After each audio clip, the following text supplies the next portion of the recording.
we have already discussed how the first law of thermodynamics appears during a isobaric process, isochoric process, and isothermal process.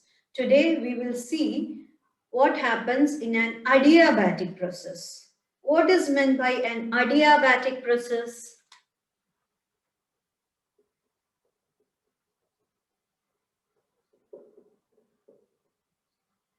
What is meant by adiabatic process? No heat can go out of the system, nor it can enter the system. Enter into the system. Enter into the system. So in an adiabatic process, the system cannot exchange heat with its surroundings. So we will see what is the indicator diagram, how it will look, and how the first law of thermodynamics will look in an adiabatic process. And also we will finally make a comparison between all these processes. What is the amount of work done, how the first law of thermodynamics can be interpreted, and how the indicator diagram will look. Then we will learn few more terms like specific heat capacity, molar specific heat capacity, the constant pressure, at constant volume, and we will try to get a relation between them today. So let us see adiabatic process. As you said, in an adiabatic process, energy cannot be exchanged, or energy is not exchanged with the surroundings, which means no heat is given to the system. What is first law of thermodynamics? dq is equal to du plus dw, where dq is the amount of heat energy given to the system, du is the increasing internal energy, and dw is the work done by the system. Now, if no heat energy is given, we will get dq equal to 0. So, how will the equation look? The equation will look like 0 is equal to du plus dw, or dw is equal to minus du. So this is how the first law of thermodynamics will appear in an adiabatic process. This means that whenever the work done is positive, the internal energy change will be negative. And whenever the work done is negative, the internal energy change will be positive. Which means if work is done by the system, then the internal energy will decrease. And if work is done on the system, the internal energy will increase. Let us see how it will happen. Consider gas enclosed in a vessel or a cylinder fitted with a piston which is frictionless. Now, suppose there is no energy is given to the system, no energy is given to the system, dq is equal to 0, that is adiabatic process. Now, when it is expanding, because the work is done by the system, suppose the gas inside has pressure P, volume V, and temperature T.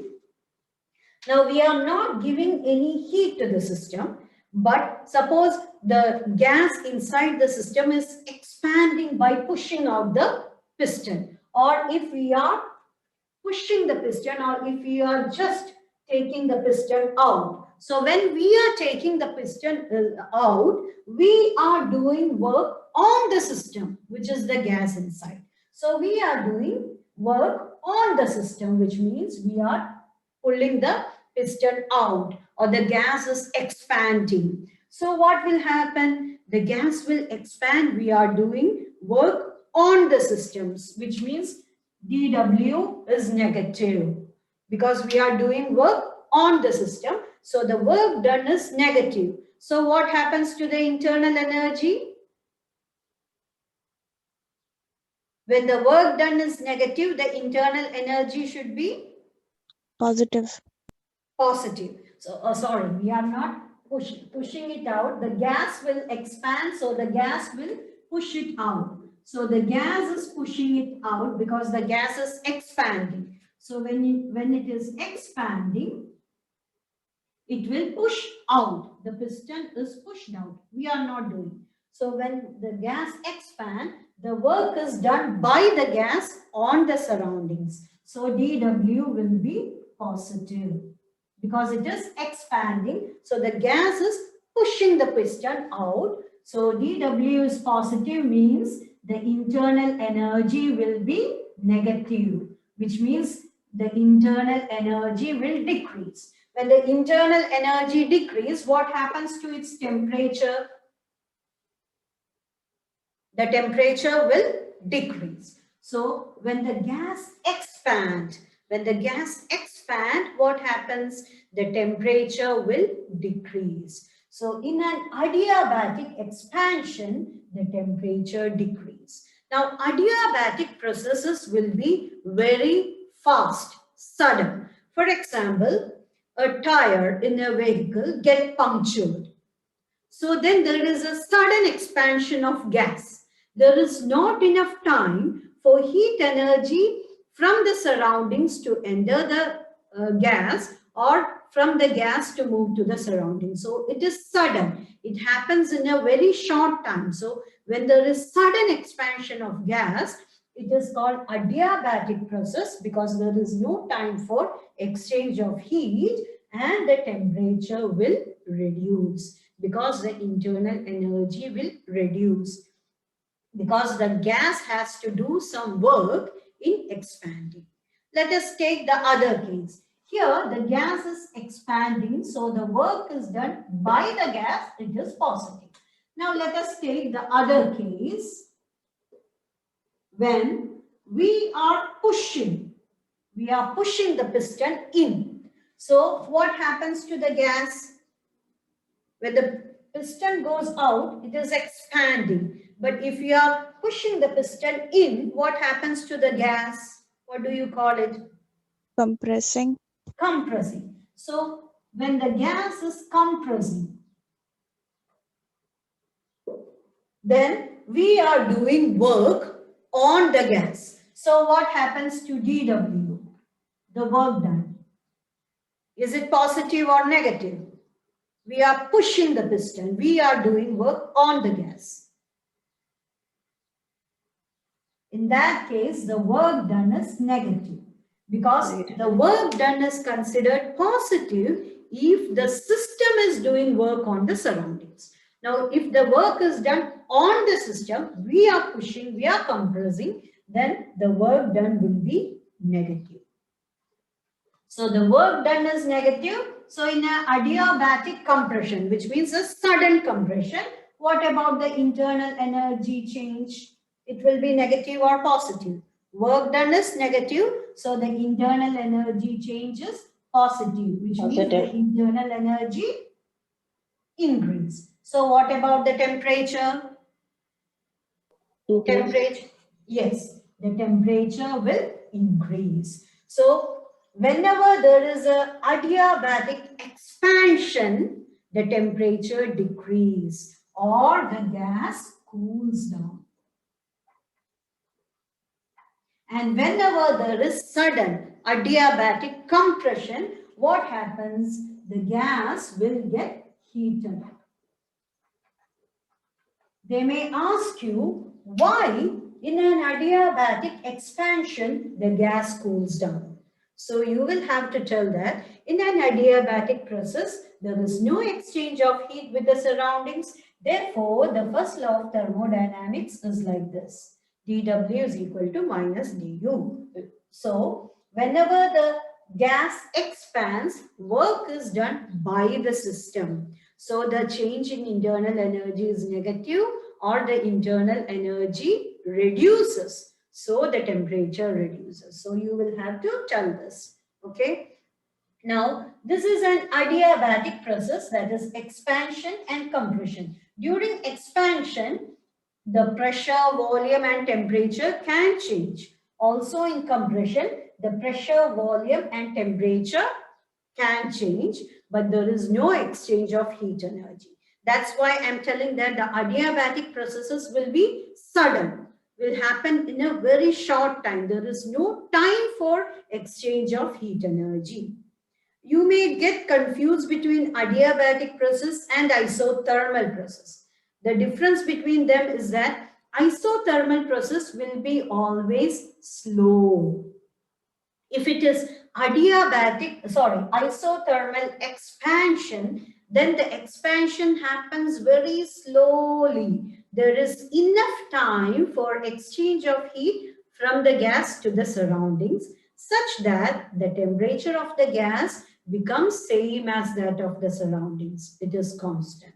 So always isothermal processes are slow processes, while adiabatic processes are very fast. So that is the basic difference. Now let us see how the indicator diagram or the pressure volume curve looks like in an adiabatic process.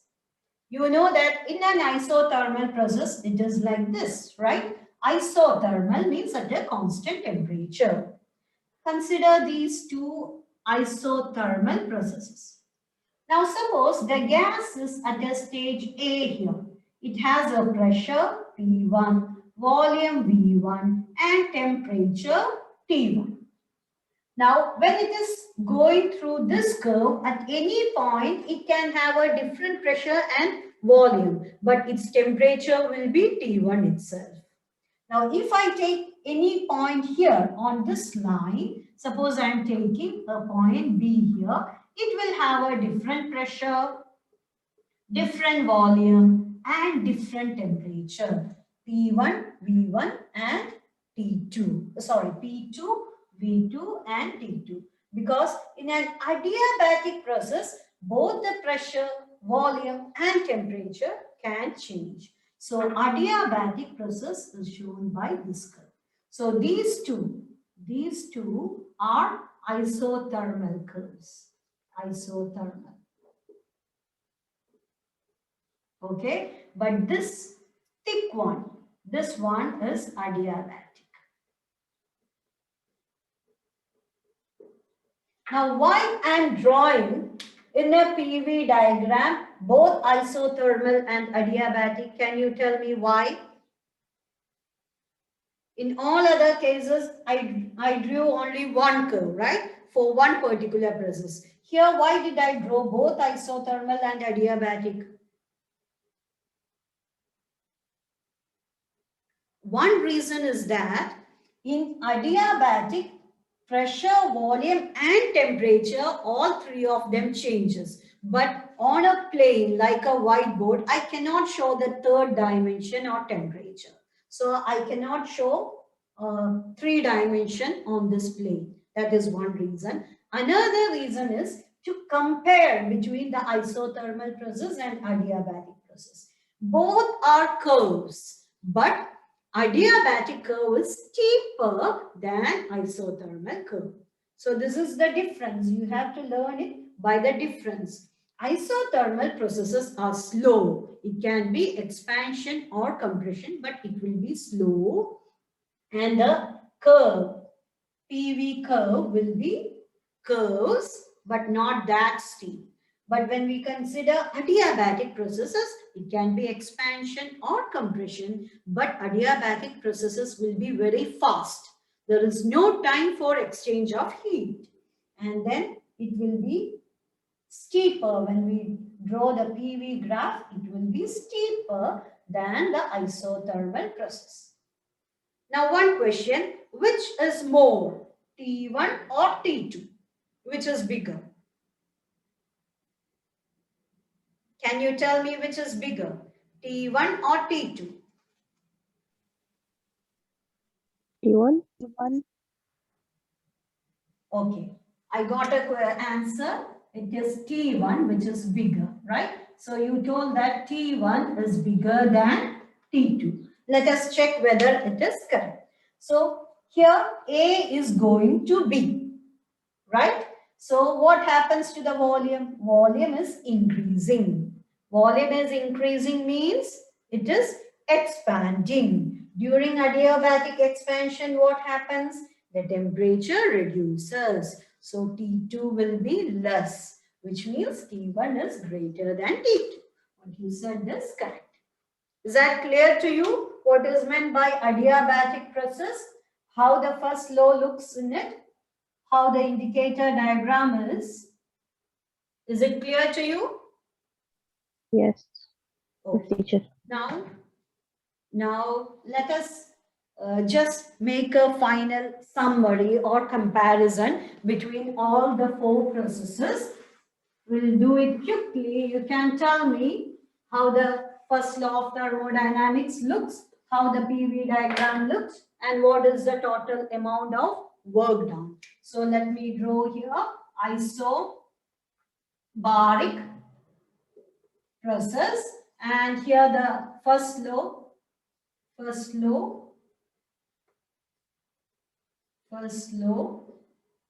then work done,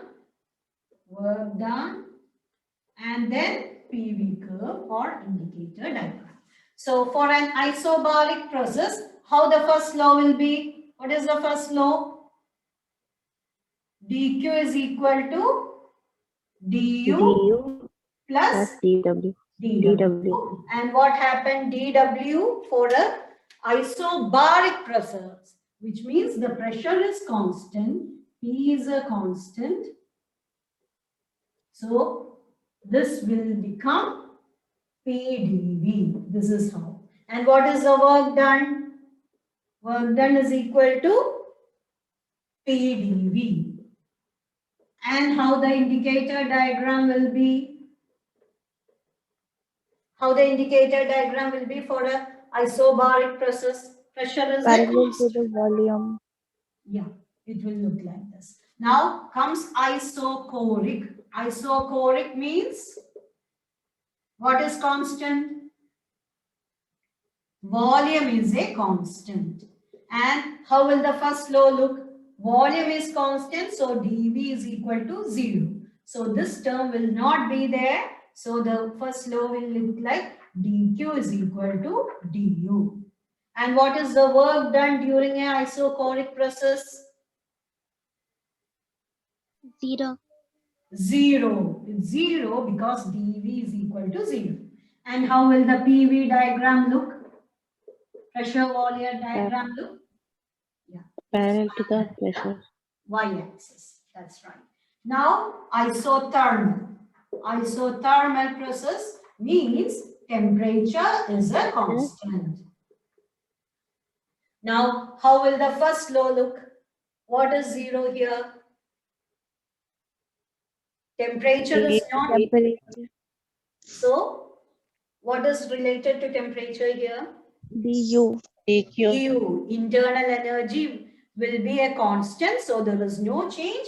du is 0, so dq will be equal to dw, the work done.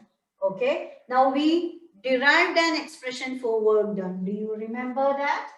The total work done, which is equal to the total energy given. All the energy given will be converted to work. And what is the expression? nRT log of V2 by V1. So this is the amount of work done in an isothermal process. And how the PV diagram will look? PV diagram will be a curve.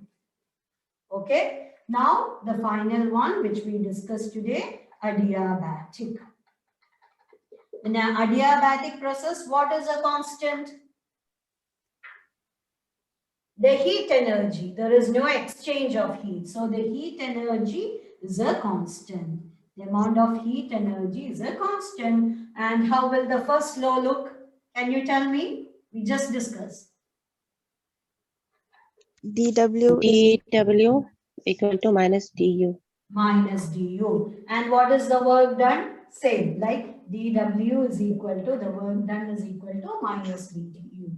And how will the graph look? Pressure, volume, and it is also a curve, but it is steeper than isothermal curve. Is that clear to you?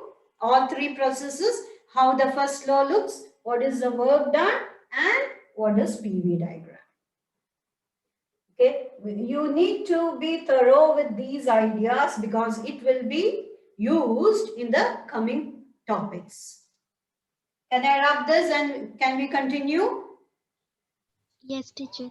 Okay, so let us see few new terms related to thermodynamics. I hope you already know what is meant by specific heat capacity. What is specific heat capacity of a liquid? You have studied that about liquid before. What is specific heat capacity of water or any substance?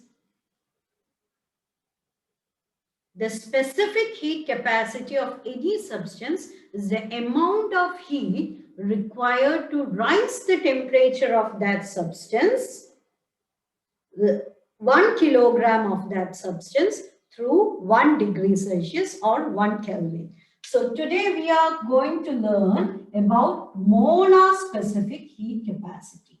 Molar specific heat capacity.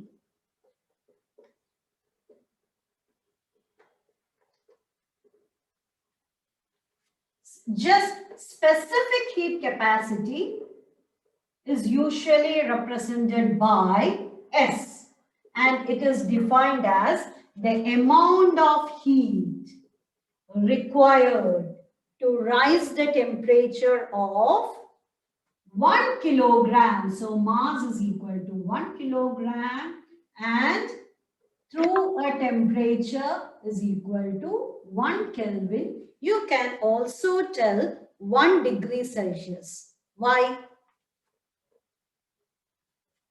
You can either call it rise the temperature through 1 degree Celsius or rise the temperature through 1 Kelvin. Both means the same. Can you tell me why? If here in the denominator, M and delta T will come because if M is equal to 1 and delta T is equal to 1, S will be equal to delta Q. Why I said that to rise the temperature through 1 Kelvin is same as telling to rise the temperature through 1 degree Celsius.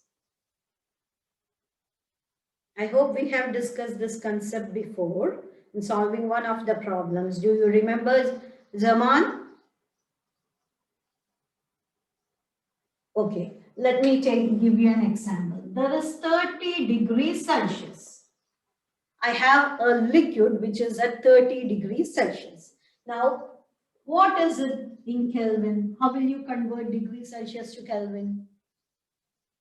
We multiply by 4.2. No, we divide by 4.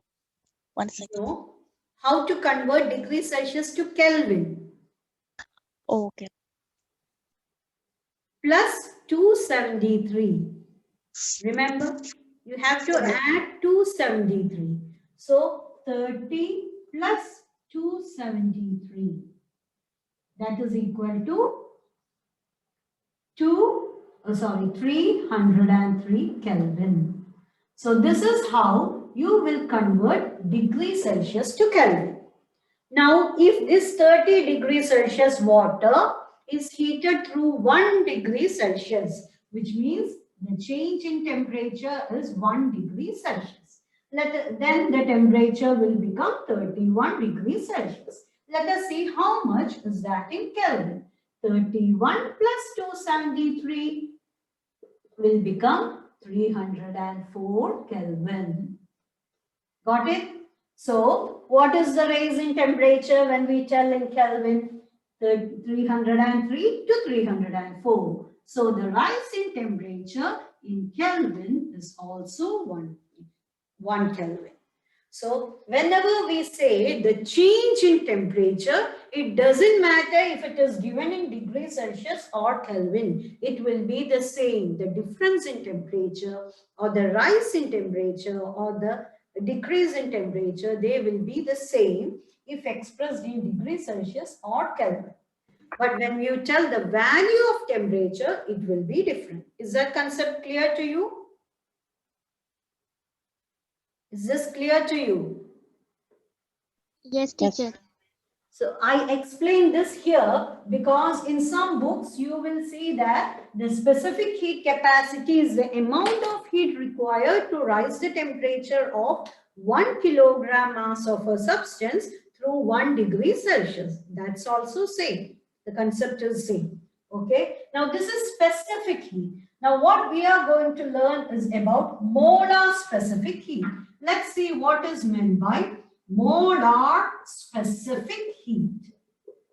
Now, molar specific heat capacity is expressed with the letter C.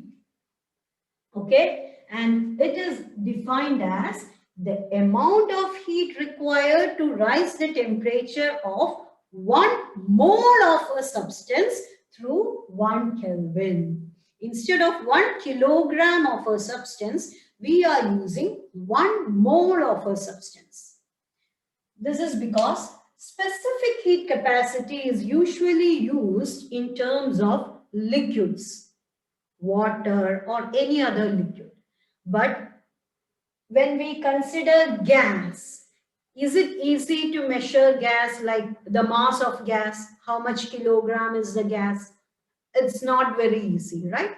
So the standard quantity by which we measure the amount of gas is in moles. Do you know what is meant by 1 mole of a substance?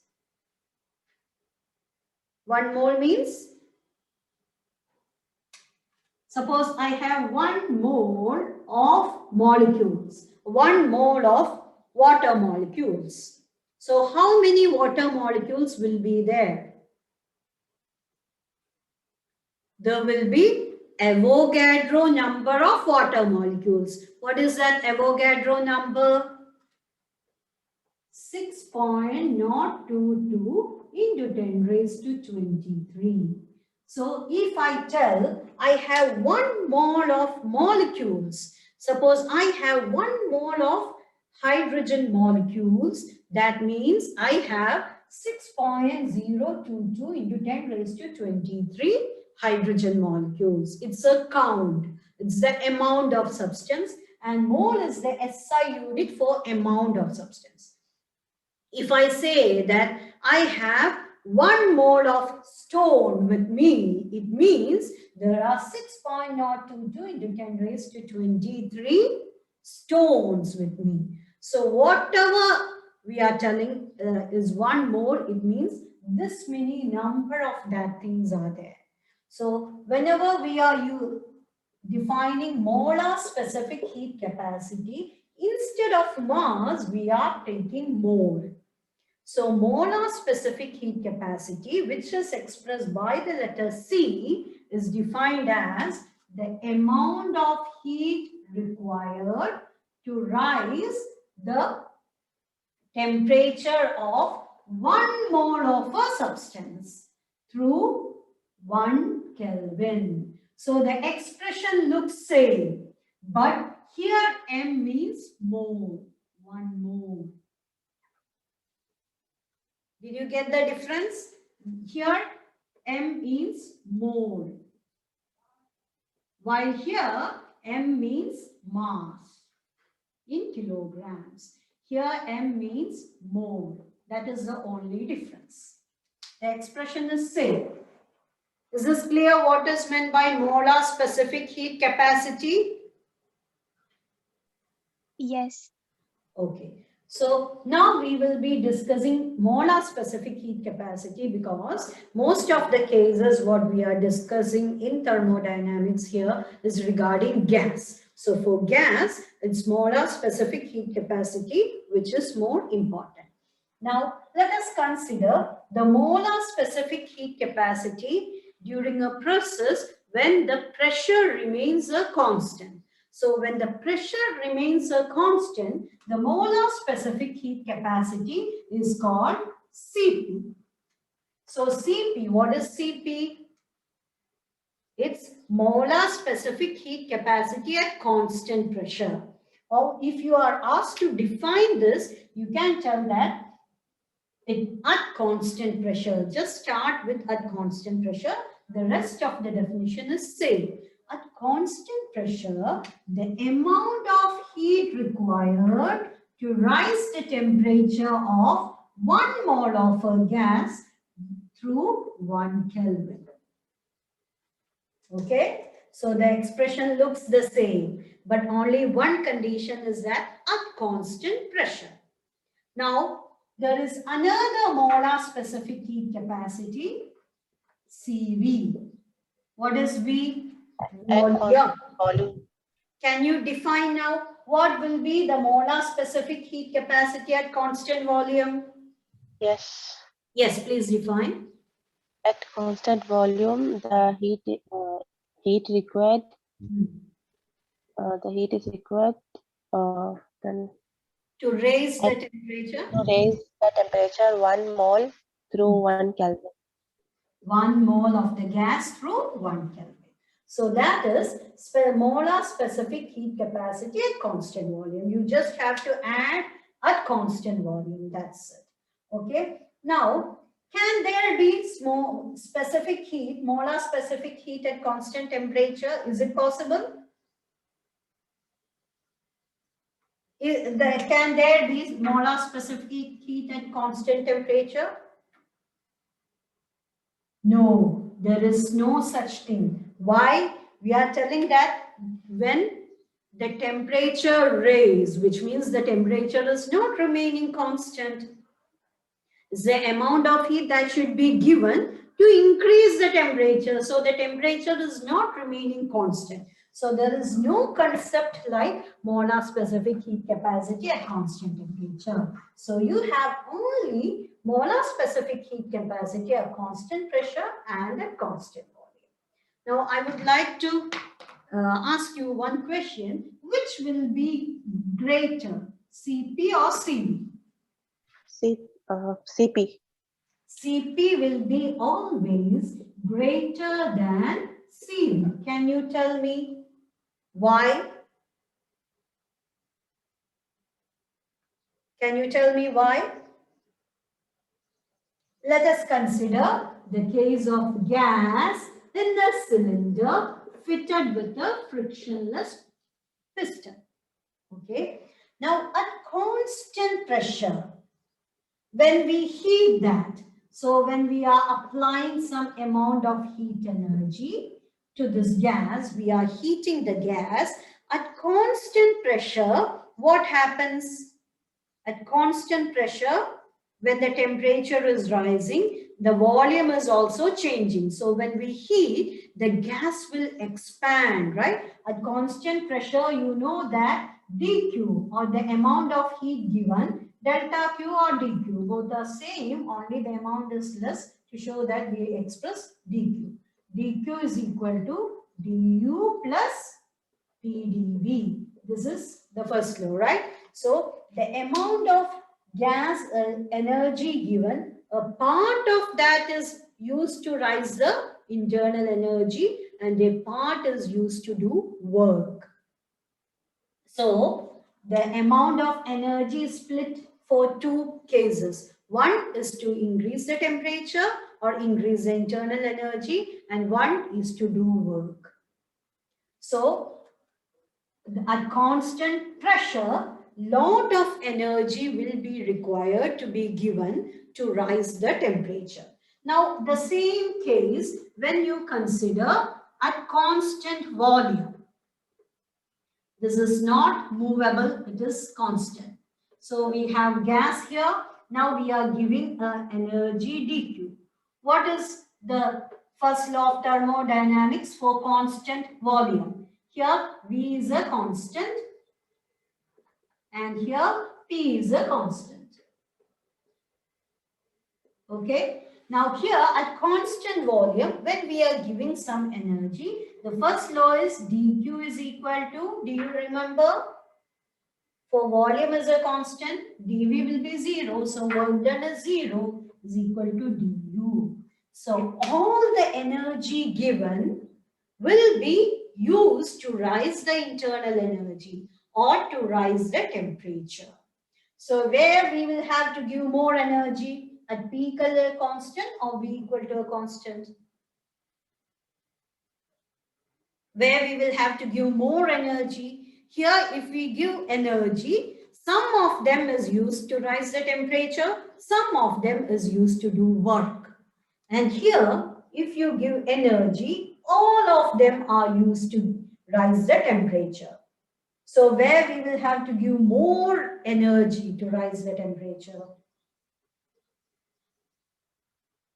Here at constant pressure, because only few of the given energy is used to rise the temperature. Rest of the energy will be used to do work. Here, all the energy given will be used to rise the temperature. So here it is easier to rise the temperature, and here it is difficult to rise the temperature. So we have to give more energy. So specific heat capacity at constant pressure will be more. More energy is to be given to rise the temperature, because some of them will be used up in work, doing work. And here, all the energy given is used just to rise the temperature. So Cp will be always greater than Cv. Is that clear to you? Yes, teacher. Okay, you may be sometimes asked why Cp is greater than Cv. Then you will have to tell that at constant pressure, when you give energy, part of it is used to increase the internal energy and temperature, and part to do work. So you can write this equation, and at constant volume, all the energy is used to rise the temperature. So we need to give only lesser amount of energy. So Cp is greater than Cv. And I think in the next class, we will derive an expression connecting Cp and Cv. Okay.